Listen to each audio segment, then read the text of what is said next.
Let's try. All right, friends. Thank you, thank you, thank you. Thank you for turning off the music. Thank you for coming. And we're going to begin. We're going to begin a program. The program is called The Greening of Cleveland.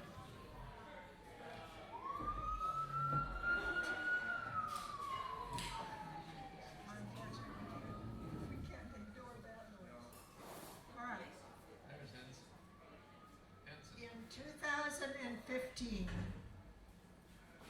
for 6 months, thoughtful folks from many perspectives gathered around our table to discuss the soul of Cleveland, a celebration of relationships and 60 years of marriage and relationships with this city. Among them were educators, artists, environmentalists, bookstore owners, writers, architects, historians.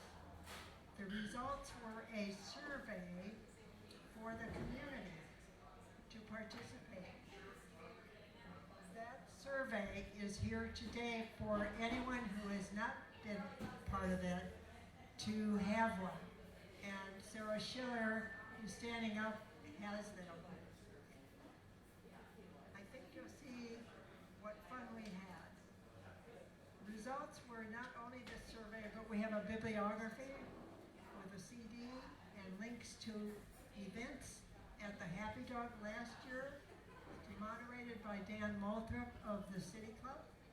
And in September, that was sponsored by the Baker Nord Center for the Humanities. This event continues this project, follows 4 sessions in April held at Moreland Courts on the history of bookstores, significant residential multifamily buildings, arcades, Shaker Square, and papermaking.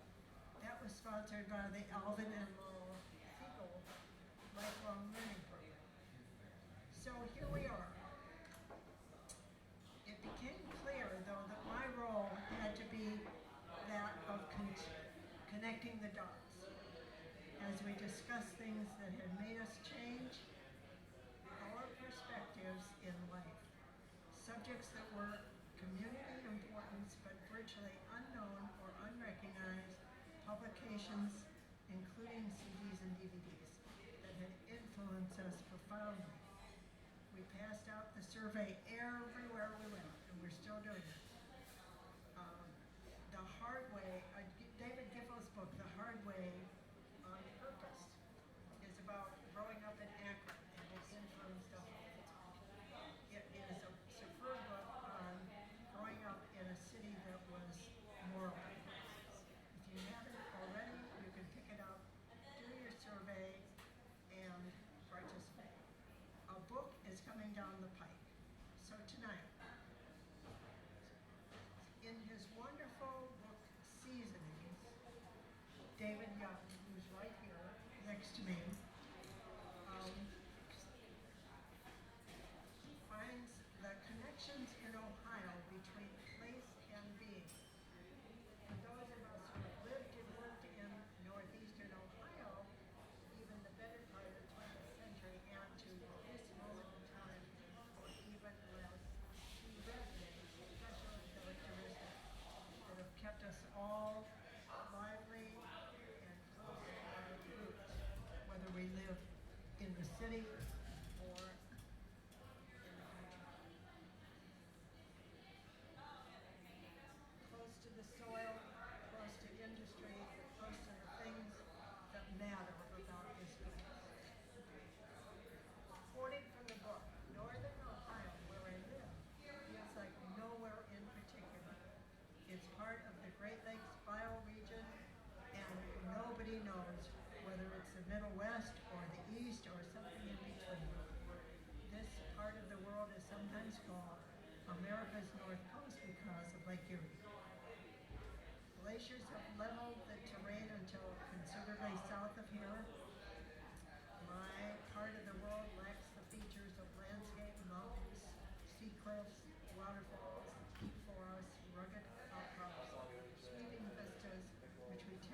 associate with significant natural beauty. In a way, this uncelebrated part of the world is exactly right.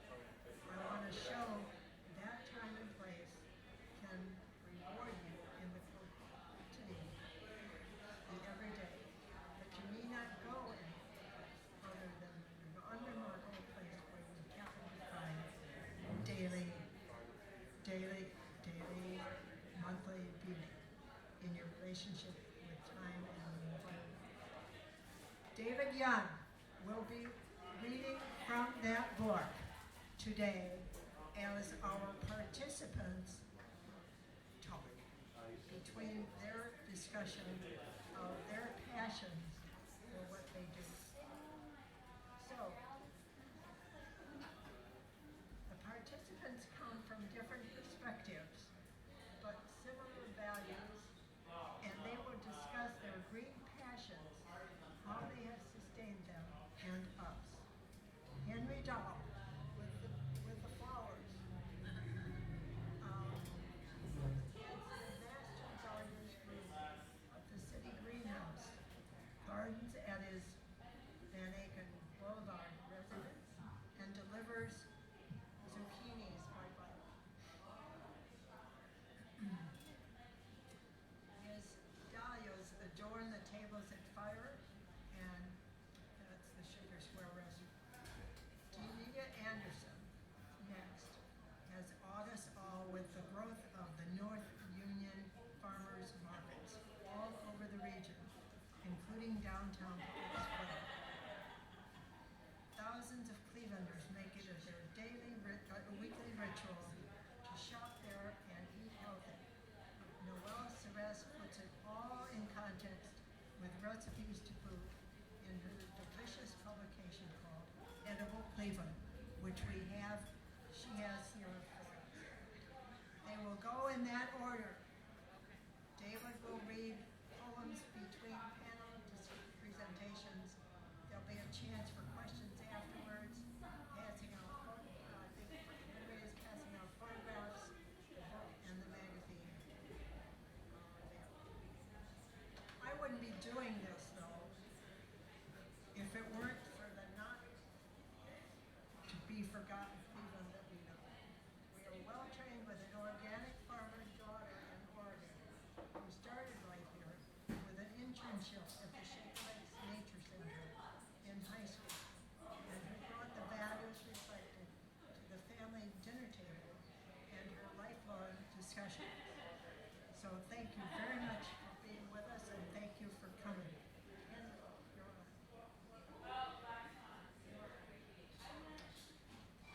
My name is Hank Dahl. I hope you can hear me. I am a master gardener, having been trained in the year 2003 by the Cuyahoga County Extension Service. But I come at all of this from a very early childhood experience with my dad here in Pennsylvania. He was not a master gardener, but he was an extensive gardener. And so I got a chance to see how you grow flowers and vegetables and some fruits. And it took. I got interested in it. When I was in 6th grade, our school had a competition. And my cousin and I decided we would enter it. And the competition was to grow whatever we wanted to grow. We decided to do a vegetable garden. We planted, and then we immediately went off to camp. And my father tended the garden all summer long, and at the end of the summer, we won. Rather, he won. But that was my first experience with gardening. When I came to Cleveland, which was some years later, I continued my interest in gardening, particularly when we moved on to Van Aken Boulevard. I think many of you know enough about Van Aken Boulevard to know that there are Van Swearingen demonstrator houses on Van Aken that have extra lots. Well, our house isn't one of them, but we're right next to all of them, and we have an extra lot, and in effect, I farmed it in those years. bushes, we had fruit trees, we had very interesting different kinds of unique trees, like a bush that is really, if you go into the wilderness, you would see it as a larch. But in our yard, it's called a weeping larch, and it only grows to about that high, from the floor here till about that high. So we had fun with the idea of uniqueness in what we planted. And along came a fellow who lived right around the corner from us, who was a friend, who said, Hank, you ought to be growing dahlias, which I wasn't. At that point, I was growing vegetables, and I was growing what I described. So I put in dahlias. And I suppose I started doing that maybe now 25 years ago, maybe 30 years ago, because we have lived in this place for 40 years. My objective initially in growing dahlias was just simply to add them to my flower collection, and then I got a passion for them. And since that time, I have had a passion for dahlias. One of the things that happened, and Nina was talking about her daughter, who was organic farmer on Sauvie Island outside of Portland. She came to Cleveland at her parents' initiative to be introduced, to have us, the people who were friends of Nina's, meet her future husband. And we went over to Fire. I think most of you know where Fire is in Shaker Square. And I took dahlias like this to help them celebrate. Why not? You know, it's a great flower to help people celebrate their future life together. And Beth said to her folks, why don't you get Hank to talk to Doug Katz, who happens to be the restaurateur there, and see if you can make a deal with him. I think he's interested in barter. And he was. I went over and I said, I'll bring you dahlias as long as the season goes. And the season for dahlias is about August through frost. Whenever the frost comes, that's when I no longer can produce dahlias. But that's about 8 to 10 weeks of dahlias that I was taking over there every week. The deal was dahlias for him and a chip for me. So I get from Doug at the end of this season a chip for an amount of money that pays for quite a few meals, and most of you who've been there know that's a good deal. I think that's a good deal, but the idea of barter is that he thinks it's a good deal too. So that's what's happened with my dahlias. Since then, I've taken them. I'm a minister, as some of you may know. I took them to a church I served in Willoughby that had an altar that was made as a bench. It was a workbench with a what do you call it? The thing that you have attached to it that you can put boards on and plane them. Oh, you're supposed to know the name of that. What is that? Huh? No, not a lath. It's what you... Planer? No, what you attach the wood to. The vice? The vise. Yeah, thank you. Well, they had... Huh? Yeah, order that for beer. Good. That's good. Yeah. Anyway, the idea of this was that it was in a farm. It was in a farmhouse. This particular what became an altar. It was a workbench there, and I would put my dahlias on there, and then say to the people in the congregation, "This reminds me of God's love, the way in which the beauty is expressed." And I would say that, and then I would say to the kids in the congregation, I don't know how many of you know where Willoughby Church is, but it's right down the hill from Breckenridge Village. And the kids would take these to the people who came down to the church from Breckenridge Village and share them. They'd take them home with them. And week later, I got all kinds of reports about how great this was. These people who are living, they're elderly people, obviously, had these dahlias and what it meant to them to be able to have them and see them for a whole week. And then they'd report and say, "Are you going to do it again this year?" Yeah, we did it. We did it all during the growing season too.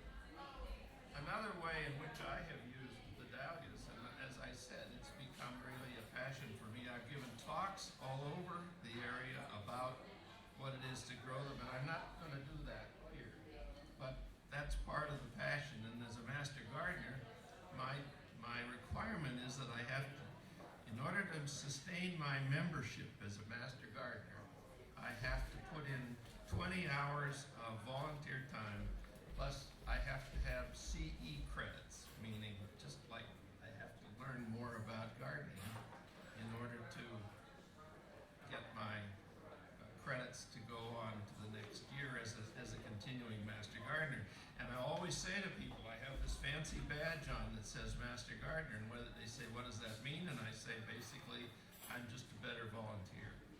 I learned a lot about gardening, but I'm a better volunteer.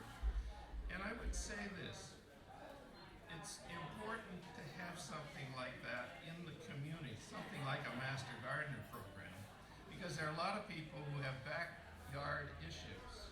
And one of the things that happens, and this is something that Donita might have mentioned, the farmer's market in Shaker Square is also where I take my dahlias, but it's also where the Master Gardener program has a table to answer your questions about gardening. So this is a way in which the Master Gardener program contributes to the community. And that's what I like about what I'm about too with my dahlias. I feel like I'm making a contribution to Cleveland and to our community of Shaker Heights and to the communities where I've taken these. And for me, it's been a real pleasure to do that. That's why I keep doing it. But I also would say walking out into the garden, and maybe you'll get a chance to come closer and see these afterwards, it's a spiritual experience for me too. Getting out there with the color, having the feeling of being part of nature, that's why I keep doing it. I have enjoyed having that experience.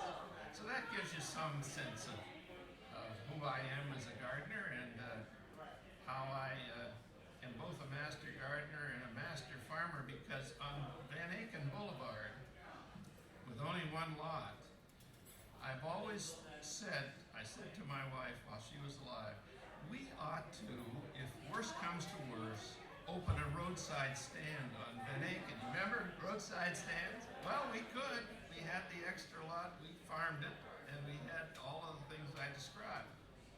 So it's been fun over the years, and that's part of why I continue doing it. Thank you. So,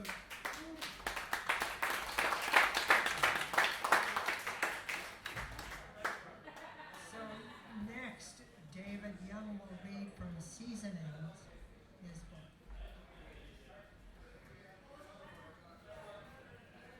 I'll say more about this book in a little while, but for now I'm just going to start with a poem called Ohio.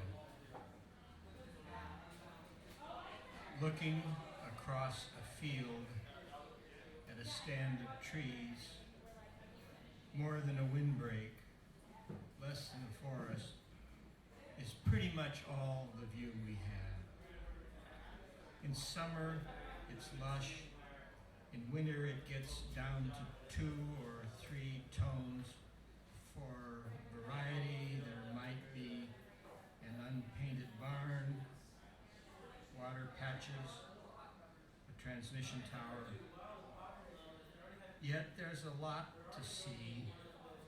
You could sit all day on the rusty seat of a harrow with that view before you, and all the sorrows this earth has seen, sees now, will see, could pass through you like a long, mad bolt of lightning, leaving you drained and shaken.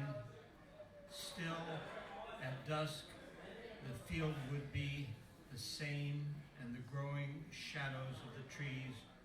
toss it toward you until you rose, your heart pounding with joy, and walked gladly through the weeds and toward the trees.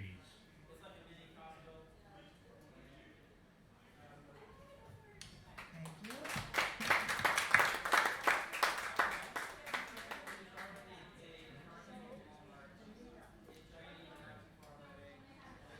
Danita Anderson.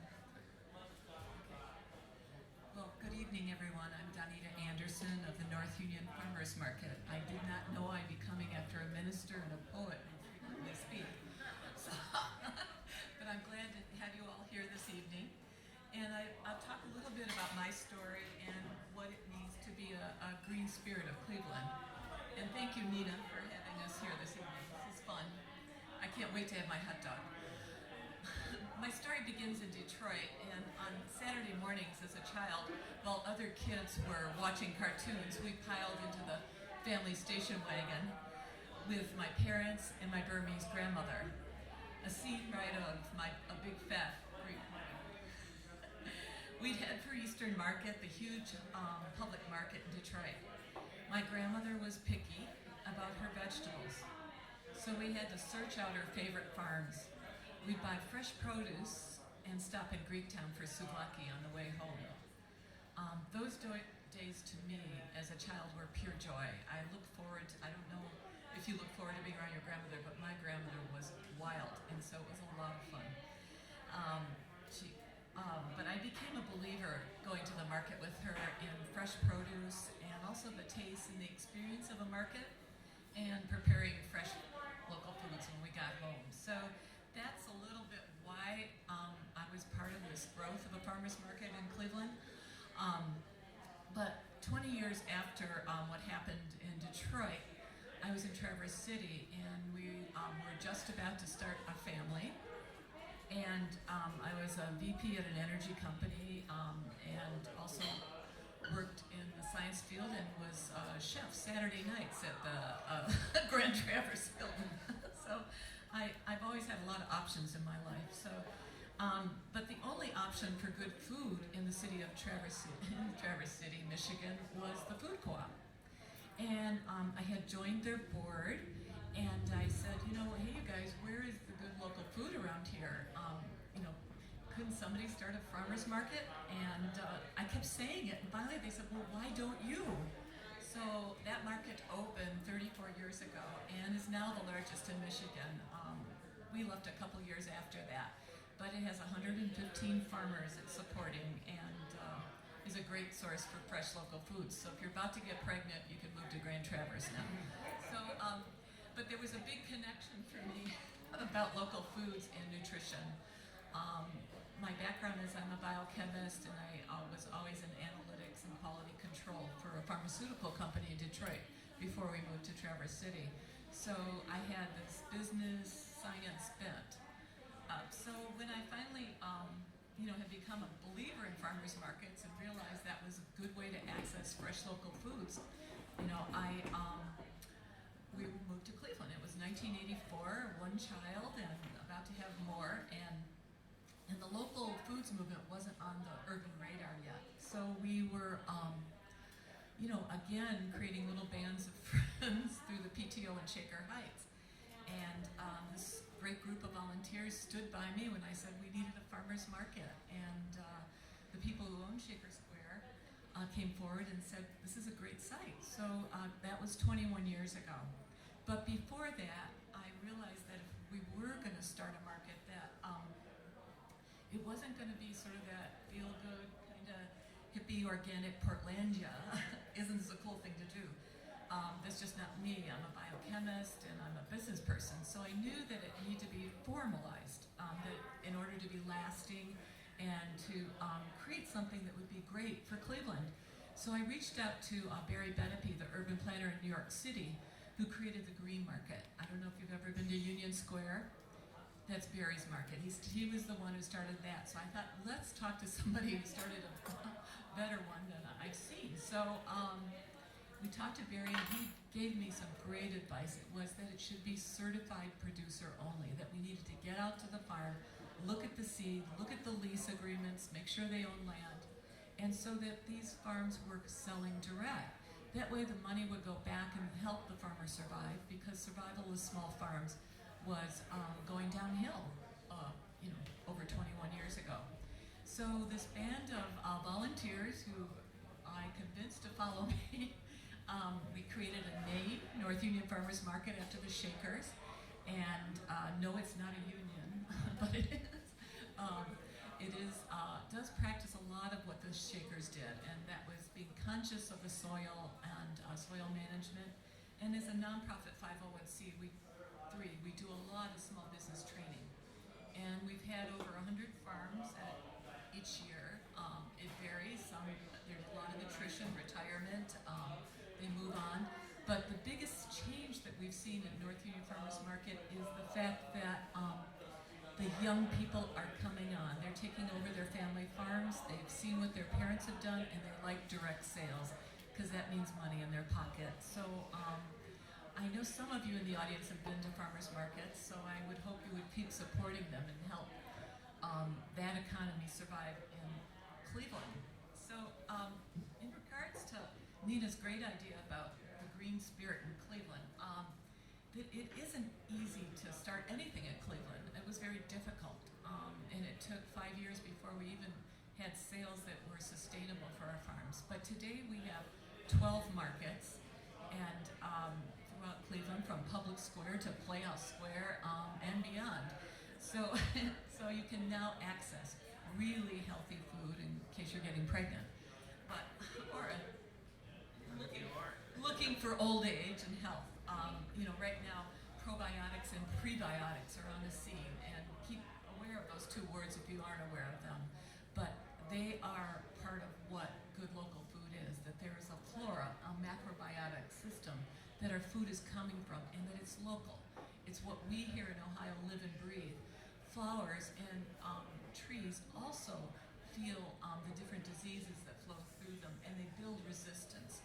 And so when you eat these local foods, you're giving yourself a stronger flora to survive and grow old, we hope. Not that I'm saying you're old. I know, why you? I'm wondering about that. I don't know. I just have a right turn. Sorry. Anyways, we support small artists too, and local food businesses. One in particular might be Cleveland Proud. Oh, the owners are here. Yes, thanks for coming. But you utilize less energy, and these are sort of the green things that are so important, and natural resources. The food, possibly the hot dogs and tater tots you are eating this evening, which I'm going to have some after this because I'm hungry, have traveled at least 1,000 miles, and even farther. Oranges you see in the grocery store could have traveled, 3,000 miles. Food from Guatemala, Costa Rica, from California, where California has a lot of depleted and dry soil, so we're not getting the minerals we need to eat correctly, and that's what I would hope more Clevelanders do, because we face heart disease, obesity, and diabetes on a regular basis. So those are some of the things we think about, but it surely isn't easy to run a farmer's market, and I'm quickly going to go through a screen to educate you a little bit. So, I don't know how I do this. He's going to do it for you. Okay.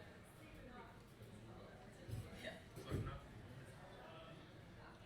So, people are aware of us, and we've been voted in the top 10 of farmers market systems in the country, and a lot of it is the infrastructure and the work. We have a hardworking staff. 2 people are here, Emma and Jessica. Thank them for everything they do. But we build community. Wherever there's a farmer's market, Bill Gates cited it about 30 years ago when he said people would not be going to church as much as they would in the future. The connecting place for them would be farmers markets. I find that thought sad, and I'm sure Noel does too. So, and It's a good place to be. it is. It's a place to connect, and the market to me as a child was pure joy. And I think we bring that to people's lives through our market. Here, now you can see how many acres in like 2013 we had under till, 4,000. Oh, and I have one more acre. So, and I can go to the next one. Yeah, you can flow through them. Okay, this is some of the programming we do. It was essential essential when we met farmers that they learn small business practices. So we would write grants from the Gun Foundation and different foundations in the city to teach small business practice. We bring people from Price Waterhouse, we fly people in, we fly the best farmers in the country in to train our farmers every year on Martin Luther King Day. It's a day they have off, and Martin Luther King believed in small businesses, and so do we. So to help them have successes at market and to really understand that they are part of retail, we do small business training at Time to Grow. The mighty Locavore program, we've served 20,000 children in Cleveland Public Schools. Again, the foundations have supported this work. We'll be working in the St. Vitus neighborhood this fall, but we work with K1 and 2, and it's a STEM program created by staff and George Cannon on our board. George is a great science teacher, and this program is all about the apple, and the kids are engaged, and the teachers say it's the best program they've ever had.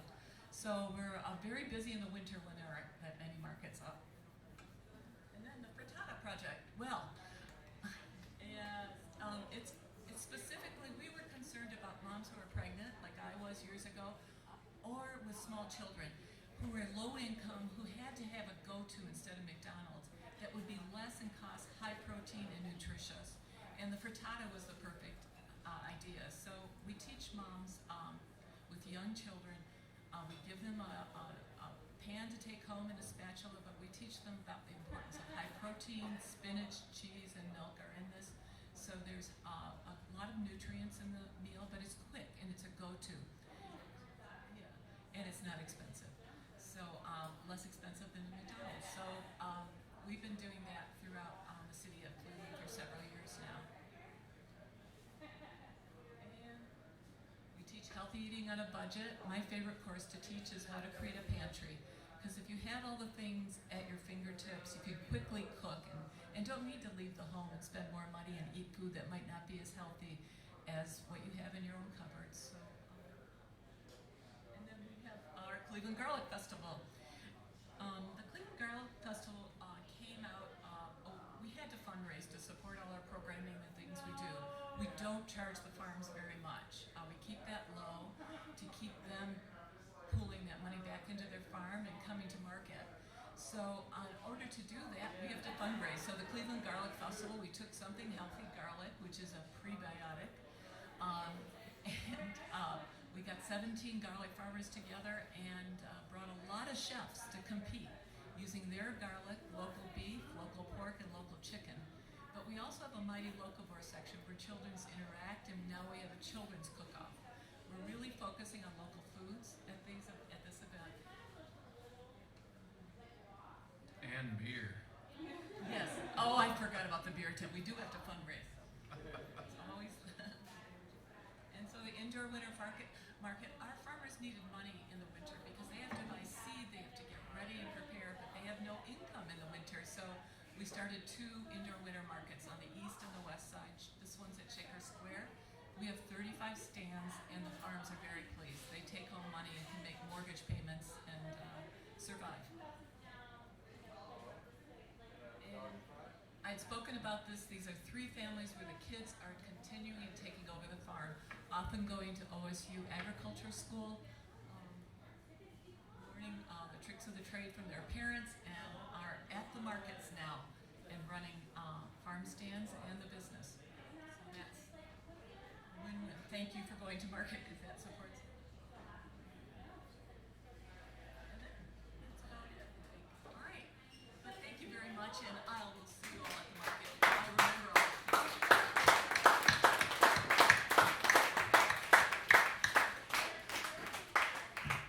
Thank you, Tanita. It's always a really glorious thing for us to have this farmer's market right down the street from where we live. But it's just been marvelous the way it has expanded. People talk about it. People cram the area. It's wonderful. And the expanded programs. I just want to say that what I didn't do was to thank Sean Watterson for making it possible for us to be here, for one thing. And then Michael Yeager has always been my help in the technical part because I am not that person. And Jim Gibans has been helpful. He is here. And the beautiful flyer that was developed by Jared Bendis. So I use a team of people to help. David, it's your turn to read. I'll let myself be provoked by the mention of the Garlic Festival. This is a poem called Chopping Garlic, which has been often requested and reprinted in cookbooks and so forth. The bulb, an oriental palace shrouded in gray and lavender paper, splits open into a heap of wedge-shaped packets housing horns, fangs, monster toenails, all of pungent ivory. I could string them into a necklace, but I smashed them instead, loving the crunch, brushing away all the confetti. Clouds of odor bloom around me now, so I chop this way and that with my half-moon blade in the scooped wood that will never completely lose the fragrance that oils it. Smears my fingers, wants to be in the pores of my skin forever. Trumpets and cymbals blare as I dump the grainy mess into the pan. Oh, holy to the nose are the incense and sizzle that summon folks from all parts of the house to ask about dinner, sniffing, while up in one end of the sky, a crescent moon hangs crazily, a glowing clove, a dangerous fragrance filling the very corners of some god's smiling mouth.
Nina, do you want me to just go ahead? Okay. Okay. Good evening. My name is Noelle, and I am the publisher of those magazines that are being handed out, Edible Cleveland. And Nina, thank you so much for having me up here this evening. I'm actually seated next to two people I really admire. Hank, who you're so humble as you speak about your gardening and everything else that you do to contribute and nurture a strong community. And you've always been a good supporter to me and to everything that I want to do in the community, so thank you for that. And Danita is one of the first people I met when I decided this was this crazy road I was going to go down, because she knows more than you could ever know about local food in Northeast Ohio. So thank you for everything you've shared with me. Tonight being about passion, I'm not necessarily going to walk through the whole magazine, but I thought maybe I'd share a few of the questions that I often get about doing a magazine. I don't have any experience publishing. I'm not a farmer or a gardener or a chef or even a really good home cook. I love to eat. So when people ask me what qualified you to do Edible Cleveland, I said that I had a passion for my community and I cared about what I ate. And really that's where it started. I didn't know what I was getting into. So when we started the magazine, I don't usually do this, but I am going to read a very short bit to share with you because most people don't get this far on your website. It is on my website in the About section. But when my husband and I decided to start Edible Cleveland, we had to convince people about what we were doing. They had no idea what we were trying to build. This was a little over 4 years ago. And so the first thing we did was come up with our core values. And I think what you'll be surprised by as I read these core values is that none of them start. In fact, they may not even, oh, they do have the word food in it, but none of them start with the word food. So the first value is beauty counts. We want to publish a magazine that's worthy of the paper it's printed on. Striking photography, the well-turned phrase, and a gorgeous layout combine to create an experience that feels remarkably indulgent. Browsing the pages of Edible Cleveland will be an inspiration, and every issue will be an object of beauty. Be optimistic. Edible Cleveland is a celebration. As such, we'll strive to tell stories that extend our sense of community, deepen our understanding of practices, satisfy our curiosities about food, and cultivate a vibrant food culture. Local matters. Although Edible Cleveland is a member of a thriving national movement, the focus of our work is local, and it'll stay that way. We work with local writers and artists to capture the people, places, and food that make up our region's particular culinary culture. And finally, be of value. Edible Cleveland will be a resource for everyone interested in our food culture and will strive to bridge the gap between those who love food, that would have been me, and their food sources. And so really, we came from a place of curiosity. And if you ask me about my passion, it's much less about food and much more about being curious and finding ways to chase that curiosity to find stories that reveal truths and help connect people. And so when we talk to our writers and photographers and illustrators, which we credit all of them in the front of the magazine, and they come to us with a story idea, oh, we want to do a story on Rainbow Farms. That's awesome, I love that farm. What's edible about it? That's our question. What's edible about it? What is that angle? What is that piece of a story that might surprise you? And so in these magazines, I hopefully achieve this at least once every time the magazine comes out. But if you pick up the one with the beautiful sandwiches on the cover, on page 35, you'll find this picture, this full page picture. I was actually fighting to have this be the cover, but this is a team sport, so I did not win this one. But so here's a full page picture. This is the photo that I was given by the photographer last year, Shane Wynn. She sent me this photograph. She had just been shooting Wesley, and I knew who he was. I saw it and I said, oh my God, Wesley's a beekeeper? I mean, this guy is an awesome musician. He's played all over. He's just got more soul in his little tiny pinky than I could ever imagine. And there's a picture of him performing in here as well. But what I really loved about it is, you know, he was inspired to do and begin to build what is now Akron Honey Company because he was walking by an empty lot in his neighborhood and he wanted to turn it into something valuable. And so he learned about beekeeping and he started raising honey because it's an easy product to actually produce other products from, and it's a great source for the community in terms of cultivating nature. But here's this guy, and more than anything, what I loved about this story is it reminds us you can be a soul singer and a beekeeper. This is not a movement just about people who can afford to give their whole lives over to food. And I think that's part of what we like to explore. You don't see a ton of chefs or, I mean, you see a lot of farmers, because I have a thing for farmers, but part of it is everyday people have choices to make every day about what you're eating, about how you're eating, about who you're eating with, about where you're eating. And we want to inform those and help build curiosity around that. Another example came from this crazy issue that just came out. Anyone who reads it would never know that this is very different than any other edible. But the picture that's on the cover, which is part of what I consider like our Worcester section, what happened is, I'm just trying to show you how different we are in terms of how we create stories. When I first started the magazine, I heard from some people down in Worcester about a lot of the activity going on there and what great local food sourcing is happening there. Now it's a little easier for them. They are surrounded by farm culture, so they can get to the food more easily. But I thought, and I always thought, I want to tell the story about what a small town can teach a big city about local food. That there's something in Worcester that's happening that we can all learn from. But I couldn't find, I don't write the stories, so I kind of keep them tucked back, and I wait for the inspiration.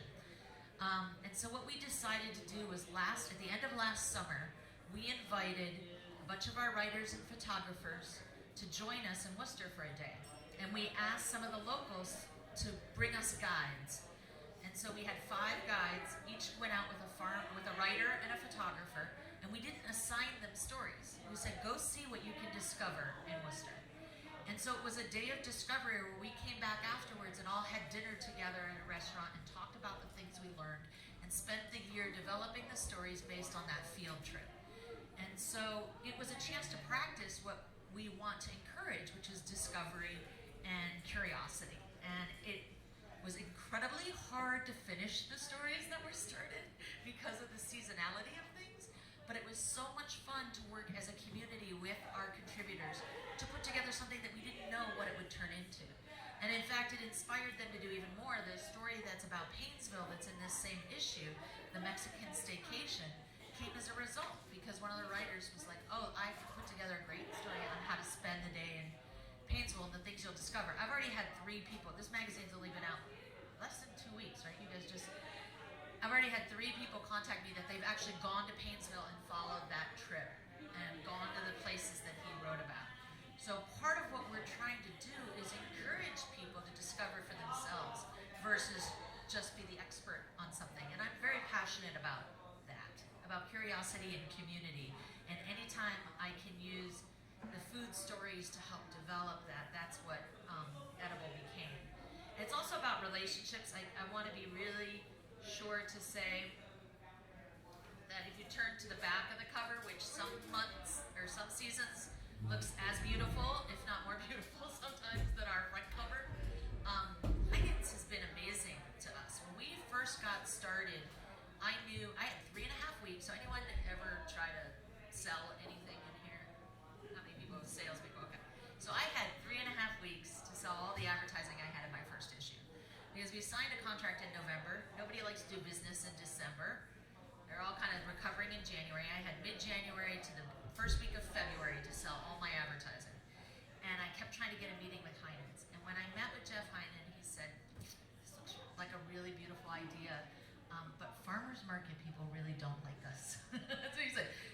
We're not local enough. We're not seasonal enough. We can't do enough to make them happy. And I said, well, that's really curious. How many local products do you have? I don't know, he's got like 1,000. Like he's got a lot of local products. And I said, 2 things. One, the celebration piece really meant a lot to him. We aren't here to tell stories that uncover what people are doing wrong. We're here to celebrate the things that people are figuring out. And that's going to be a very different context for you as a grocery store than you might be with other, at the time, and if you go back 10, 12 years even, people were very contentious in the local food movement about anything that wasn't, organic enough or local enough. I said, but the other piece is that they have to buy toilet paper, and I'd rather them buy it from you than from somebody else because you're a local partner. And to this day, they've been a standby partner. This back page makes so much of this magazine possible. They've been with us every issue. They distribute about 25% of our magazines through their stores. They help us think through business ideas and other ways to celebrate upcoming businesses. So I think even with our advertisers, for us it's about building relationships, not just with our writers and our photographers and the people we get to, the amazing people, by the way, I'm calling you about a couple things that you mentioned, that we get to tell stories about, but also the people who support it. And in fact, North Union not only has been featured in, you guys were kind enough to be one of our early issues, but supports us with advertising as well. So even though they're a nonprofit, they believe in the mission of what we're trying to do and support us. And so I think cultivating that community, people say, why aren't you a nonprofit? And I said, I want to put myself in the heart of where all those small businesses are, Cleveland Crap. And the challenge, I deliver every box until this season for 4 years of the magazine. I know those late nights and that hard road so that I can stand side by side with those small businesses building our community together. So that's a little bit that I don't usually get to tell about Edible. that really gets at the heart of, I know it's a little surprising, I was supposed to talk about food, I'm sorry, but really it's been just a vehicle for me to be passionate about my community and about curiosity.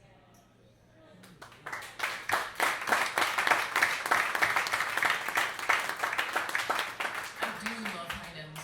I'm there a lot. It's a beautiful publication. It's a beautiful publication. So, now we want to ask if there are any questions from the audience. But I do have one. Henry knows what it is. Henry knows. Describe the difference between a farmer and a gardener. A farmer and a gardener. Well, the difference in my case is that I'm not selling much of anything. I'm growing a lot of the things that are grown on farms, but I'm not in the business of selling what I grow. In fact, I feed my family, or I did for a long time feed my family, and I barter. I described that earlier. I'm not into selling. I suppose there's a lot more that goes into farming too than goes into being a backyard gardener. Although backyard gardener and the farmer do have a lot of things in common too. We battle bugs, we battle deer, we have various kinds of problems with fungi. Our apples don't turn out the way we'd like them to turn out. So that there's considerable similarity between a backyard gardener and a farmer. And I told you I would have opened a roadside stand if necessary, and then if I did that, then I would be considered a farmer, I guess. So I'm not answering your question probably, but that's what comes to mind. That's fine. Anyone else have comments?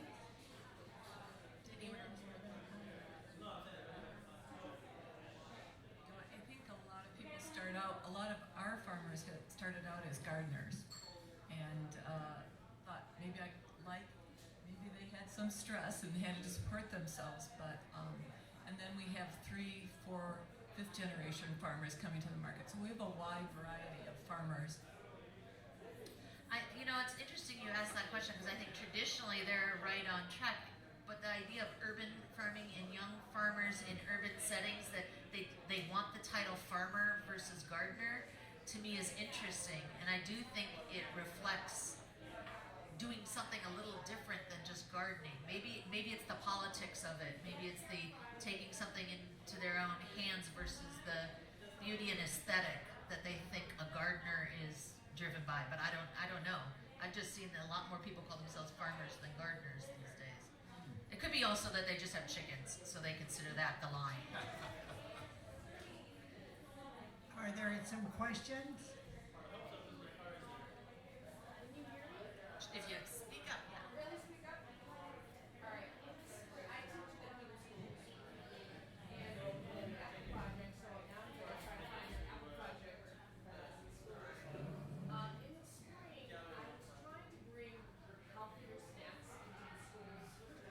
And so I got together with some students and, school's kind of winding down, so we had a good time to do this. And I started looking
OSU Ag, was in the Marines, and he's, what's the name of Bo's farm?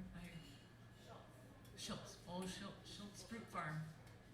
He has apples that are gnarly and with the flavor, and they come on, and he lets them do what they want. So that would be a farm to visit Bo with your kids. Yeah.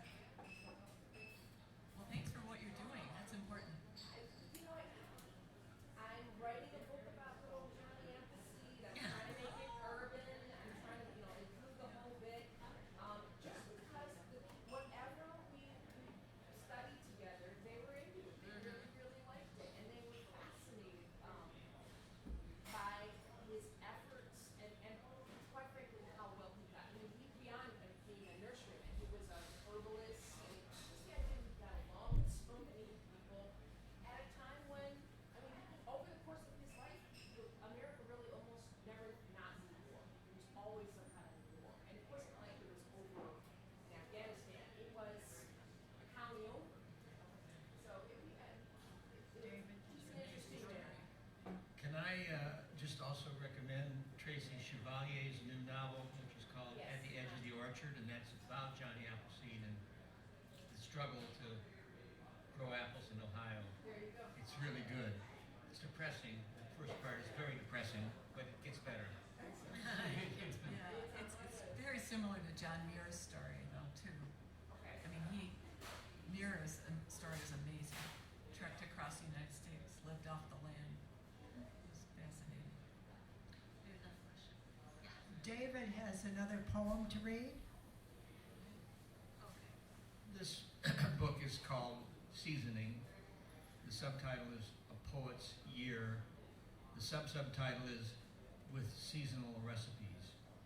So there's a chapter for each month, and I'll turn to September and read the poem that opens that chapter. And maybe a little bit of the prose that follows it. A country postcard. September here, a haze on things. Diamond mornings, dying corn.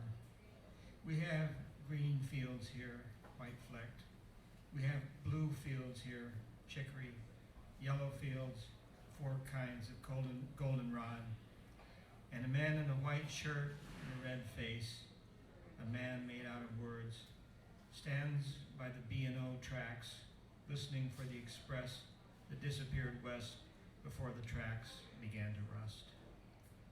There's a stillness this morning that the man made out of words must walk through, listening as he wades in chicory, alfalfa, wild carrot, goldenrod, the nodding, growing, dew-decked, soon-to-die words. And then the chapter opens with these remarks. It is certainly true that the September light is a combination of haze and brilliance. The dew gets heavier now and shows up on bright mornings in diamond glints everywhere on the ground and foliage. Droplets of mercury stand trembling on my rose leaves when I go out in the morning. Days can start misty and then be burned clean and clear by a less but more dazzling sun. A less hot but more dazzling sun. It must be the lessening humidity and the cooling nights that make these swings from early dew and haze to a gleaming mid-morning clarity so pronounced. The air loses all its excess moisture, drying out speedily, and the results are crystalline distances, a blue sky of great depth and concentration, and clouds that possess intricate detail for miles. Pouring over everything, the sunlight maintains an almost blinding, effortless brilliance. So that's the opening paragraph. And then through the chapter, I talk about various associations I have with September and quote some more other poems, some are by me and some by other people. And then at the end, I have some recipes for fresh puffballs, shaggy Maine omelet, leaf Erickson pie, poverty soup, poached salmon salad, consums, which are griddle dumplings stuffed with greens, poached pears with cheese and walnuts. So some people use this book in their kitchens, and some people chapter a month, and it was a lot of fun to write, so I'm happy to share it with you.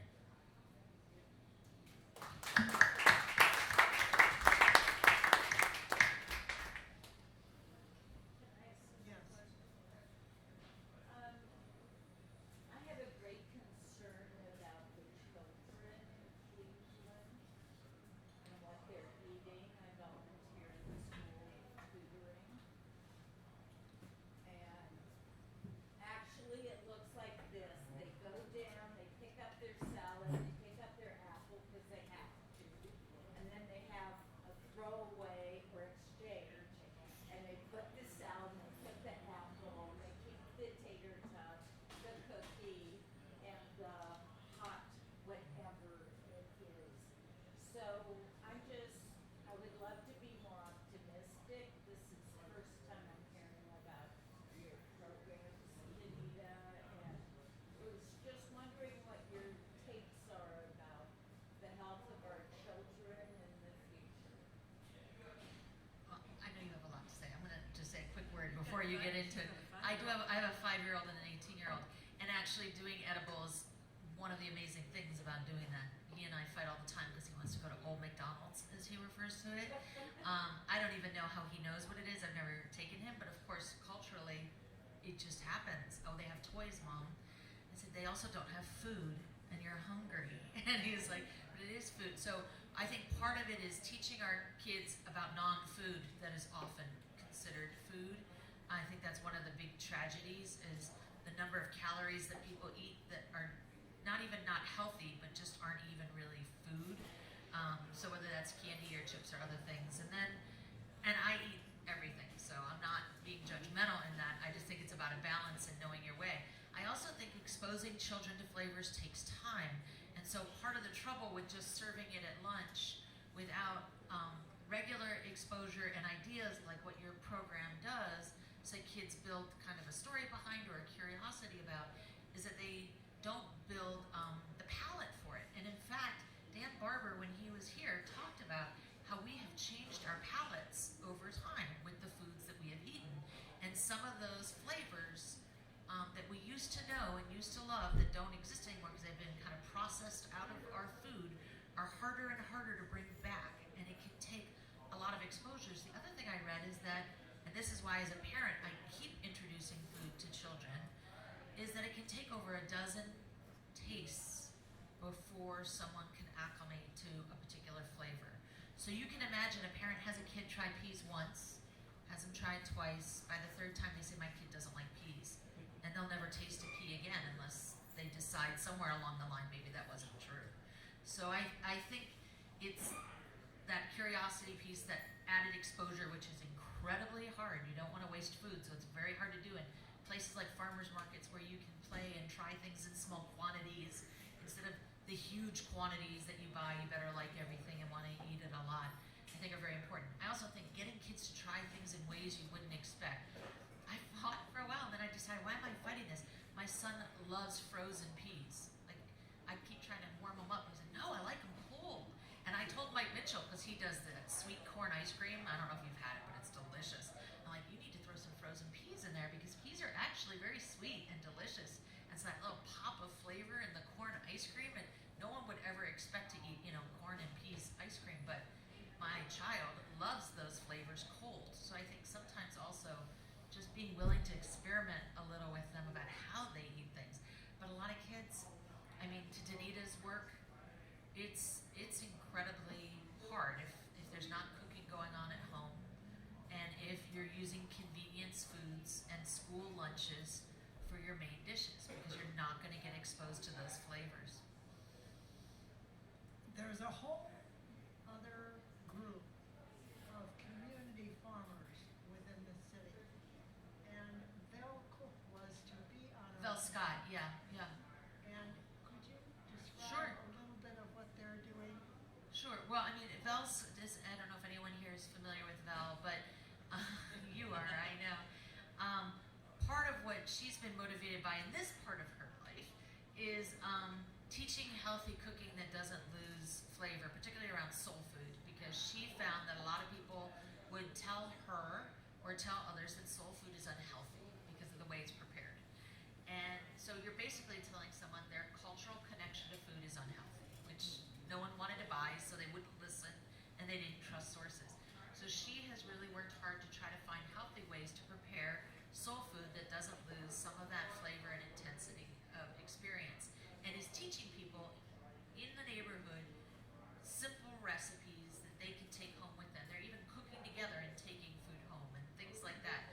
I've often imagined, we used to come up with all the projects that Edible wanted to do. I live vicariously through Danita because she has much more energy, and over 21 years has pulled off incredible feats of event and program influence. But I've always wanted to kind of, instead of trying to change schools, which I think is so hard to get them to think differently about food, to just get people packing lunch again. Because I think even the most simple, cheap, not even organic packed lunch would be better than what you see the kids picking up in that line. And if we could find a way to bring that back, it could begin to change it. Go ahead. First of all, I don't eat all organic and rarely eat organic certified, so I prefer it's fresh from the farm. But I have to tell you about something that happened to me, I think it was last year at the Cleveland Clinic in Ohio City.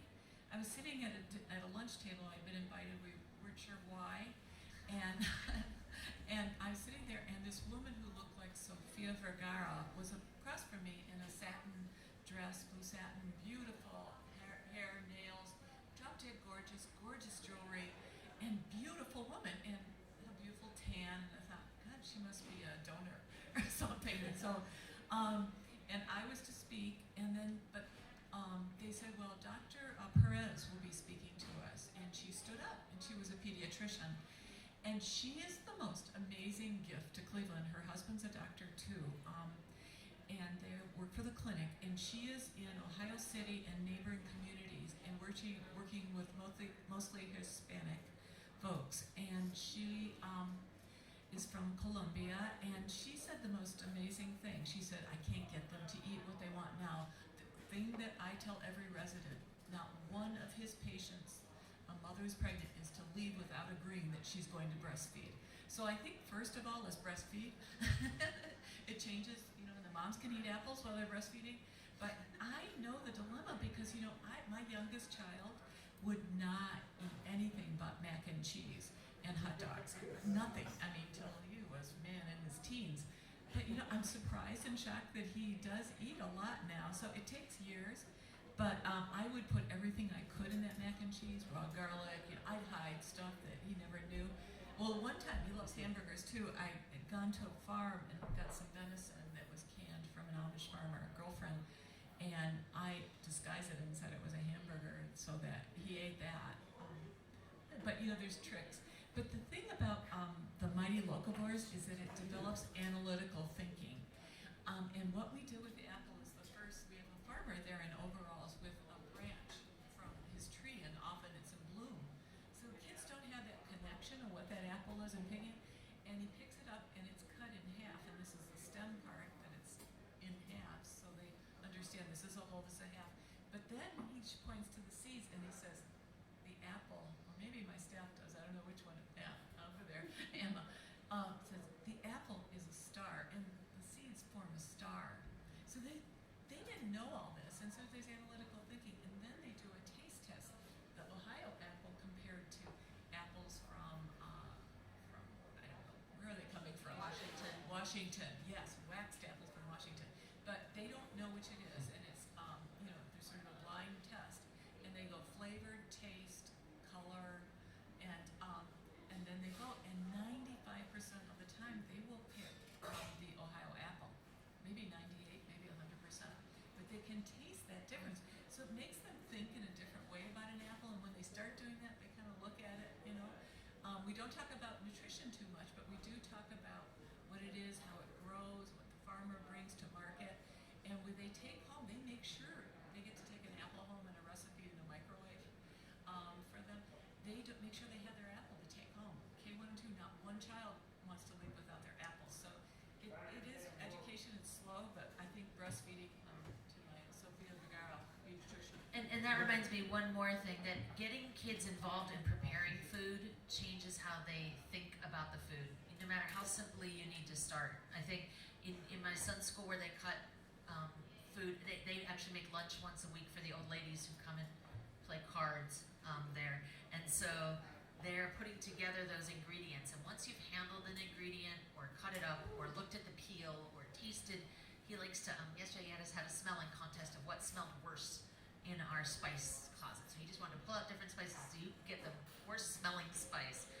So you get them playing in the kitchen and not thinking that there's a right answer to anything, and I think they're more interested. Even picking the tomato, they'll eat the tomato if they get to harvest it.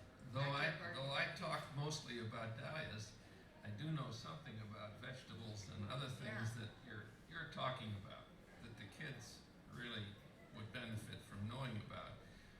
As many of you know, the Cleveland Public Schools, which is what we're basically talking about, the city of Cleveland and the changes that have occurred there. Cleveland Public Schools at one point were known for their gardening program, and it's totally gone away.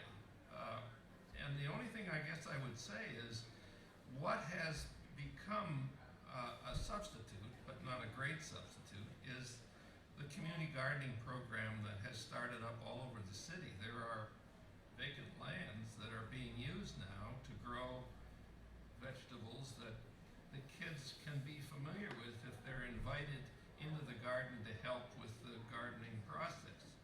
And a lot of the master gardeners now are coaching people who are doing these community gardens.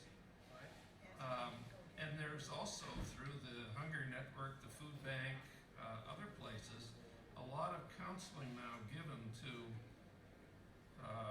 the families who take food because they have so little. And I think there's an effort made broadly through the city to address this problem of kids.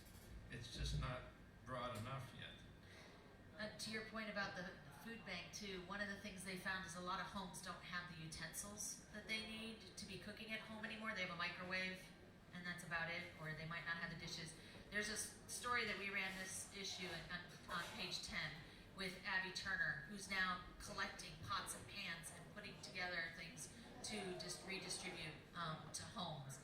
So I think it's a very complicated problem and very important. I agree with you. I don't know where it's going to head. I think right now the culture of convenience has left us behind in a lot of places. And so I don't know that there's one answer, but a combination of hitting the garden, hitting the schools, and looking at what's at home. It's very complicated. I'm going to ask Henry, who is going to, he is a master photographer as well. And did you have some? Yeah. No, it's my wife who was the master photographer. I was going to include that in my talk, just simply to tell you that one other thing you can do with your garden, and specifically with dahlias, is to photograph them. And I'm a member of the Ohio Dahlia Society, and I would go on the evening that they had photographs, and I would take pictures that my wife Mary took in the garden, and hers would get the blue ribbons. And I brought a few of them just to show you what you can do with a dahlia. There is a picture of a dahlia, but it's only a part of a dahlia. Here again is the same sort of thing, and it's artistic. You see how artistic that is? And this one, and what you had on the cover, or on Nina's pass-out, is also a dahlia. So that you can take parts of them and really make interesting photographs of them. I have brought some dahlias here, and my wife took a picture of one of them. Here is what's called Islander. That's in the garden. Now, that isn't as artistic as some of these other ones, but for me, I use them simply to tell people what they're getting, because in the spring, when I walk down to the farmer's market in Shaker Square, and I have a tuber nobody has any idea that that's what the tuber's going to produce. They only think of it as, oh, you had to dig that out of your garden last fall, and oh, I don't want to do that. It's too much work. Too much work, yeah. But that is called Islander. That's a picture that we've taken, and I've shown it in Shaker Square, and then people want the tuber. This is the flower. That's Islander. And I brought it along simply because I wanted to show what you can do with a photograph and with the process of getting people excited about dahlias. And I would say any of you who would like to have any of these dahlias to take home, that's why I brought them. I thought it would be a good idea to actually have something real from the garden. And here they are. Thank you very much, everybody. Thank you.